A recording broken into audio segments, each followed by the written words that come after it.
Hey everybody, Brian Von Via here, back at it again with another set of D&D stories. Today, we've got another doozy. What's the most creative way you've seen a cantrip used? Part 3. I once used, with DM permission once I explained what I wanted to achieve, Find Familiar to inspect a rustling in the bushes while covering a night watch. I had my owl stealth and observed 2 changelings who were following us. I then cast Thaumaturgy while speaking through my familiar, convinced the changelings that the presence was the almighty the Lorax, and that he is always watching them. I followed them with my familiar to learn where they were heading and find their hideout. From then on, my owl is now called the Lorax.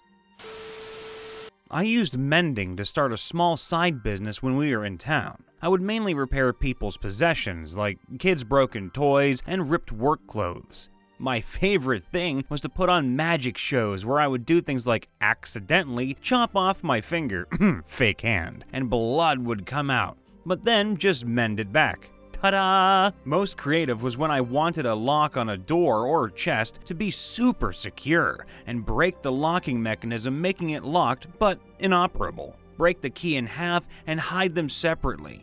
Knock won't open the lock due to it being broke, and the key is hard to find. It would also come in handy when my party found old/damaged gear.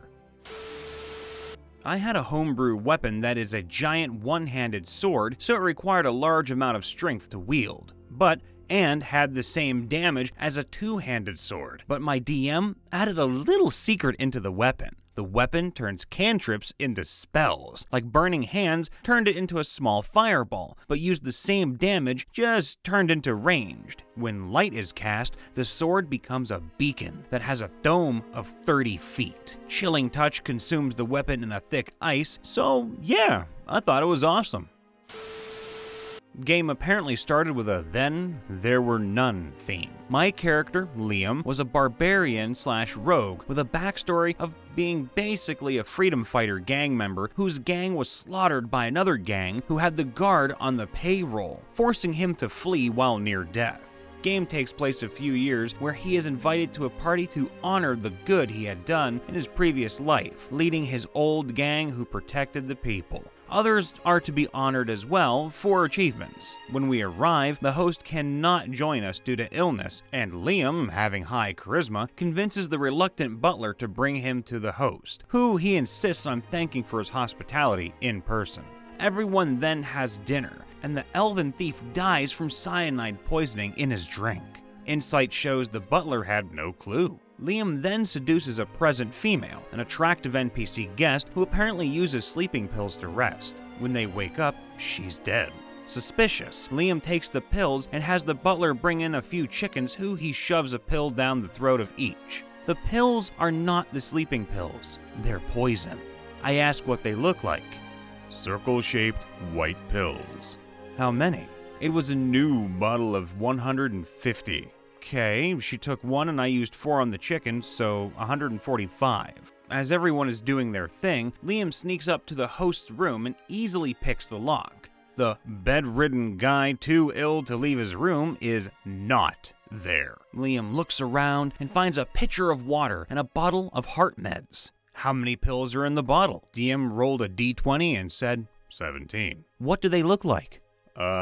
Circle-shaped white pills? Liam dumps the bottle out the window and drops 17 of the sleeping pills, then crushes and dissolves 3 more in the water. Putting everything back in place, DM had me roll a wisdom check to recall how it was placed. Thank you, my lovely dice, and your nat 20. Liam places everything back and leaves, relocking the room as if he were never there. Liam is a chaotic neutral, who since the elf has suspected the old man and does not feel bad about this. Someone else died from an axe, then everyone starts suspecting each other.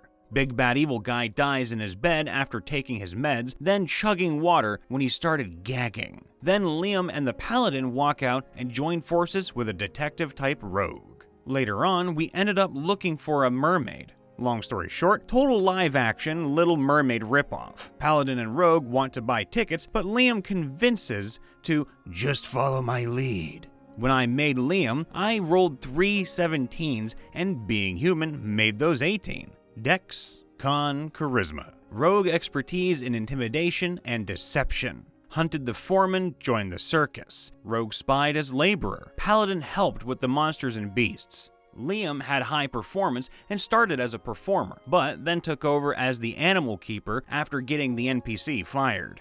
Became besties with the BBEG and is second in command.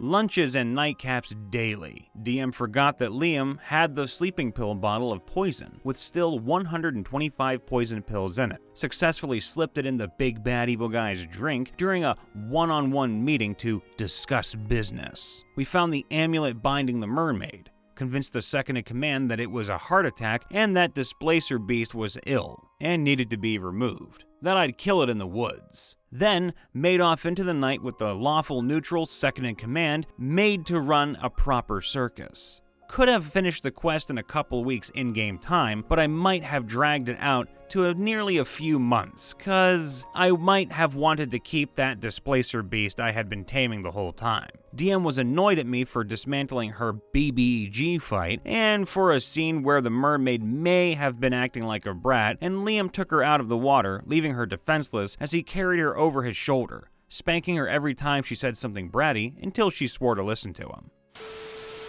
Recently, our group found its way into a sewer beneath the kingdom, and after dispatching a bunch of zombies, I felt that the large room we were walking into felt a little too big. Also, only half the party had dark vision, so I wanted to help them out. I cast light on a piece of rubble and chucked it into the room, illuminating the group of skeletons that were waiting in ambush. Not the first time the DM cursed my name. I may have to start watching for falling rocks. I play a character that has a passive detect magic skill, as well as a feat that lets her make a melee attack as a bonus action as long as my action is a cantrip. So when I was battling a sorcerer who decided to turn invisible, I was able to sense which direction the sorcerer was, send my mage hand in that direction until it made contact, and follow up with a melee attack without disadvantage by stabbing through the hand. We were being chased by a horde of zombies. We were overwhelmed. The only option was to run. At some point in chase, I remember the artificer had an alchemist's jug and had made mayo with it earlier. I knew that mayo was as flammable as gasoline. So he threw the mayo and the wizard firebolted it, creating a wall of flames, halting the zombies. The party was outnumbered 3-1 by soldiers in a tight corridor. They were wounded, but still standing, and almost everyone was out of spells and attacks, but we had two things left: cantrips and a decanter of endless water. Using the decanter of endless water, we made a literal pool for these knights in their metal armor to stand in. Then I cast Shocking Grasp on the floor. The resulting electrical burst fried everyone standing in the water, dropping 7 of them in one flash of lightning. At the risk of blowing my own horn, we had to get the MacGuffin necklace from a noble, with the only chance being during a party where it was to be revealed as a part of a set. Used prestidigitation to create a crude copy of the MacGuffin and another of the items. They would disappear quickly and trigger the pressure trap a la Indiana Jones, so we had to act quickly. First, Rogue swapped for the MacGuffin and walks away, handing the MacGuffin off to the cleric. Then, the fighter knocks over the pedestal, revealing the crude copy. Rogue bumps into the Chamberlain and uses sleight of hand to cause the other crude copy to drop from the Chamberlain, making it look like he was going to swap out that one as well. Since the noble is lower ranked than the Chamberlain, he quietly pretends nothing happened, while the Chamberlain is trying to get a legitimate investigation started so he can prove he is innocent, and everyone else is trying to start an pro forma investigation with the idea of proving he is innocent as a foregone conclusion. Thwarting his attempts at a legitimate investigation, we all walk out. So, the party was camping in a desert while traveling, and they were taking turns going on watch. When it came time for the cleric, he fell asleep, which was bad timing because a small group of gnolls were about to find them. He was woken up, passive perception of 19, to the sound of the gnolls about to capture the party. So, of course, the cleric cast Thaumaturgy. First thing he did was cause the campfire to dim. Then, he caused it to flicker. Then to change to a purple color. By this point, the gnolls were starting to get a bit freaked out, but he didn't stop.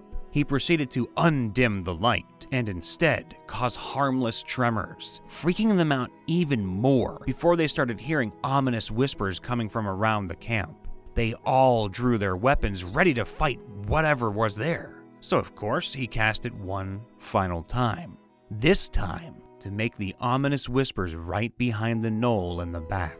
They screamed, waking the rest of the party, and decided to run and live to fight another day. TLDR, the cleric used thaumaturgy to scare gnolls into running away. Clever.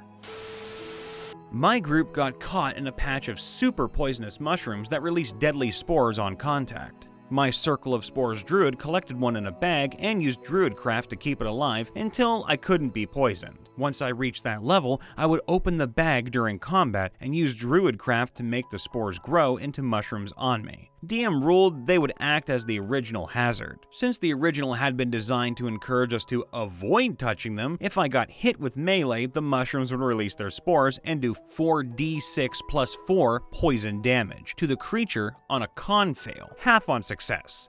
I was immune due to Circle of Spores. Fire would kill the mushrooms and a strong wind would blow the spores away, and they could also damage allies, until I got a Staff of the Woodlands and awakened my pouch mushroom and convinced it to only hurt those who hurt me. I rolled so well, they also agreed to not only retaliate, but also protect me. 10 temporary hit points in exchange for me keeping it alive and allowing it to seed itself with spores all over our travels. So, through some clever plays, I created a sort of mushroom version of an armor of Agathis. But it was a cantrip because it was all done through druidcraft. Because any enemy that melee attacked me would get shredded by poison damage, and I could just use druidcraft to reclaim 10 HP at each turn, it was broken and was making combat boring for me. So, me and the DM agreed to just change it into an item. I convinced the mushroom to just grow on my cloak, and we homebrewed the Cloak of Spores, or Cloak of the Mushroom Lord as my group called it. It had 3 charges of retaliation spore attacks,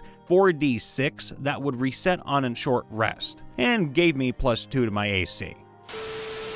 Hey everyone, Brian here, checking in after the vid. If you like today's stories, then please leave a like, subscribe, and if you haven't, ring the bell to get notified whenever we post a new video. If you'd like to submit a story, then head on over to r/MrRipper, and if you ever want to find a group to play any TTRPG with, be sure to check out our group finder on Discord. Links are in the description below. Using a help action, you can head on over to me, Brian Von VA, on YouTube, Twitter, TikTok, and Instagram, where I post videos on voice acting, stream games, stream a little bit of memes too, and voice your D&D characters. With that said, we always try to end on a positive, and today I wanted to remind all of you guys and girls out there that none of you are burdens to anyone.